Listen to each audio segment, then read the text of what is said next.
Hi, my name is Sheila Willis of Impact Tourism, the developer of the History Check mobile app. Welcome to History Bytes, your daily dose of Alberta Historical Trivia, brought to you in partnership with Belt Drive Betty Media and the Canadian Motorcycle Tourism Association. You can register to answer the questions for a shot to win prizes, or just take the quiz to satisfy your own brain power. Either way, we're excited to see how much of Alberta's history you really know. And yesterday's question was, Dr. Carlisle had just taken his Dominion Council exams in 1921 when he went to the Peace River District to practice medicine. The results of the exams were A. He passed, B. He failed, or C. He had no idea. And the answer is C. He had no idea.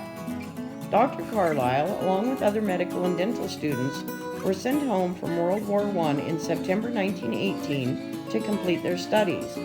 He had just finished his exams when he received an urgent telegram from his brother-in-law, Jack Archer. The request was that he come at once to Lake Saskatoon, as the only other doctor in the region had left after his young wife had passed on. Not knowing the results of his Dominion Council exams, he left for Edmonton, where he registered with the College of Physicians and Surgeons and headed by train for Grand Prairie. When he arrived more than a day later, he was met by Mr. Archer, who took him to Lake Saskatoon, where patients were already waiting. With only $10 to his name and in desperate need of a car to visit those patients, his brother Dave, who lived in the area, mortgaged his farm and lent him enough money to buy a brand new 1921 Model T Ford. As there was not antifreeze for cars in those days, he kept 2 pails of water on the stove hot in the winter to pour into the radiator to get the car going. There were also no dentists around. Doctors took courses to do tooth extractions as well, and that was where the majority of his cash payments came from. Many of the big trading companies had moved from Lake Saskatoon when the railway came to Grand Prairie in 1916. One of those had been the Diamond P store, so he rented the building for his office for $5 a month. Dr. Carlisle stayed at Lake Saskatoon for 3.5 years until the town was moved to Wembley.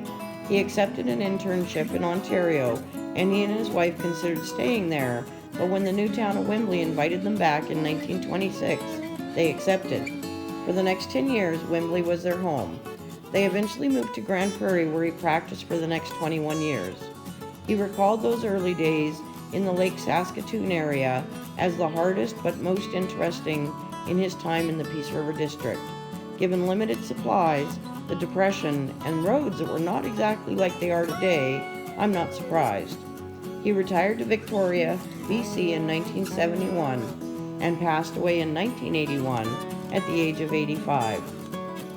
And tomorrow's question is, in October 1919, Henrietta Doherty of Hythe was arrested for murdering her husband.